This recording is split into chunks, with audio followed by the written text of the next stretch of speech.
Welcome to this explainer. Now, if you follow tech, you know quantum computing is constantly pitched as this overnight, world-changing revolution. Well, today, we're stripping away all that sci-fi hype.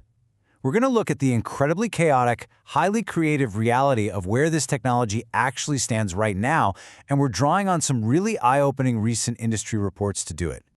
Okay, let's just jump right in and bust the absolute biggest mainstream myth out there. Will you ever actually own a quantum computer? Spoiler alert, no. A lot of folks just assume quantum is, the next logical iteration of the desktop PC. Like it's just going to be a super fast machine sitting on your desk running your web browser at light speed. But that fundamentally misunderstands what this technology actually is, and frankly, the extreme physical environments it requires to simply exist.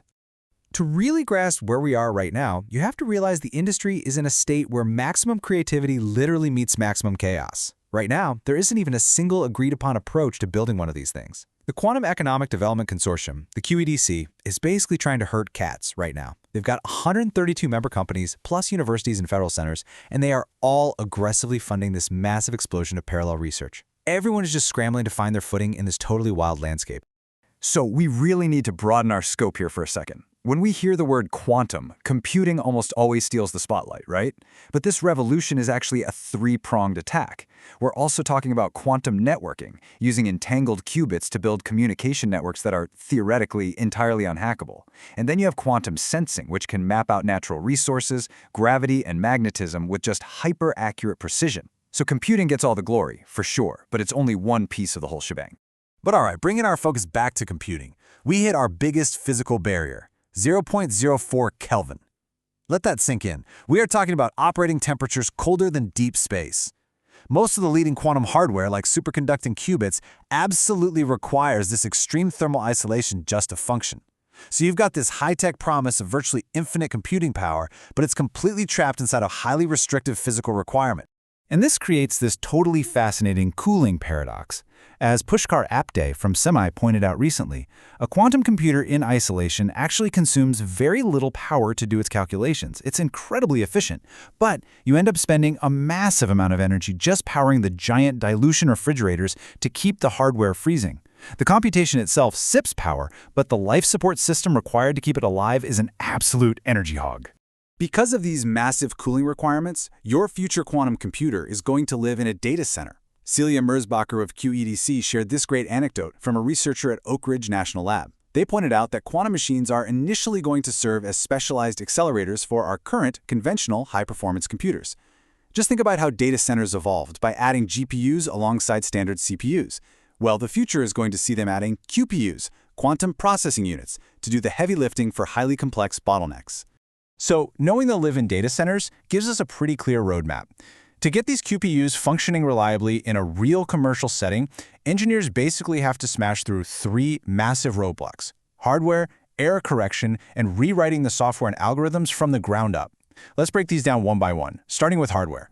For that first roadblock, the hardware, the industry is just totally fragmented. It's the Wild West. Physicists are placing massive bets on entirely different types of microscopic components. Some are using superconducting circuits.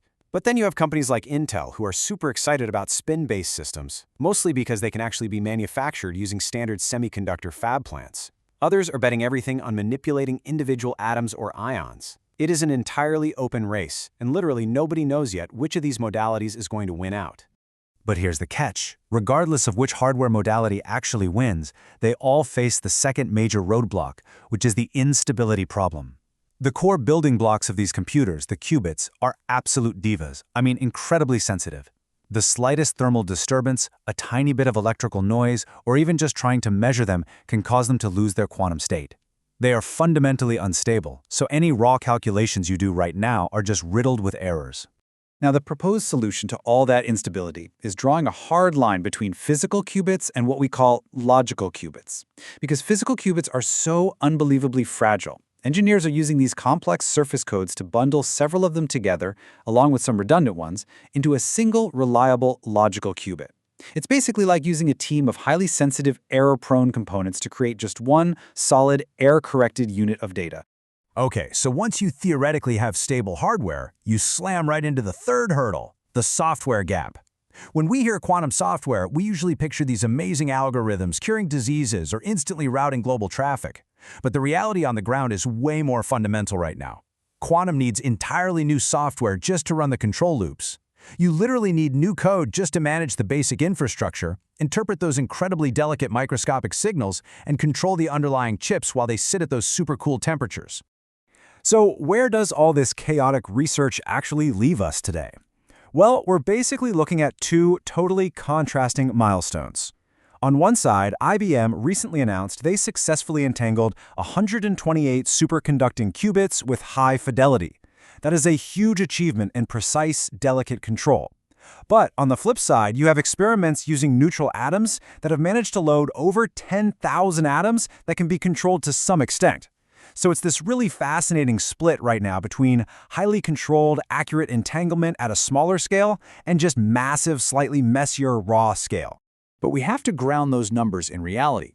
Igor Markov from Synopsys made a brilliant point recently. Raw qubit numbers are practically useless if the calculations themselves are wrong. He focuses heavily on fidelity. He wants to know how many qubits can be entangled with an accuracy greater than 0.5. And yeah, 50% accuracy doesn't sound great, but falling below that means the system is virtually useless for real-world algorithms. High fidelity is the absolute non-negotiable prerequisite before we can even start talking about scaling up to thousands of qubits. Now, despite all these monumental hurdles, the hardware, the error correction, the software gaps, the tone in the industry is actually shifting pretty dramatically. We are seeing a real acceleration toward commercialization. The vibe is moving away from treating quantum like a fun university science project and starting to look at actual, realistic timelines for deploying application-specific platforms. Now, these early machines won't do everything, but they'll be custom designed to solve highly specific, very lucrative problems for, say, the military or massive pharmaceutical companies. Actually, recent survey data from the QEDC consortium really highlights this shift. They asked their members when they expect to see a commercial offering, and roughly 50% said within 3 to 5 years. About a third said more than 5 years. As their executive director pointed out, just a couple of years ago, the smartest physicists in the room were estimating 10 to 15 years. That timeline has aggressively compressed. There is this really surprising, growing optimism that specialized quantum platforms are going to hit the market within half a decade. Okay, but let's sober up that timeline just a little bit. While specialized, limited quantum tools might actually be 3 to 5 years out, true, fault-tolerant, general-purpose quantum computing, the Holy Grail, that is still largely expected to be a phenomenon for the 2040s or 2050s. And why so far out? Because to build a machine that is completely robust against all that noise, we aren't just talking about stringing together a few hundred logical qubits. We are very likely going to need systems comprising millions of qubits. So you might be wondering, why on earth are we pouring billions of dollars into a general-purpose machine that might be decades away?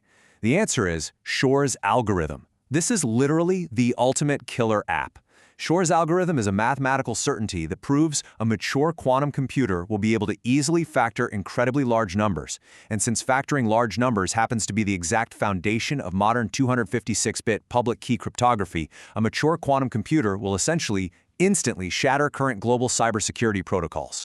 Which leaves us with this pretty provocative final thought. Are we actually ready for the day quantum cracks the code? Because right now, the most urgent real-world application of all this quantum research is entirely defensive. It's the race to develop post-quantum cryptography. Bad actors are already downloading and hoarding encrypted documents today, just waiting for the day a quantum computer comes online to decrypt them.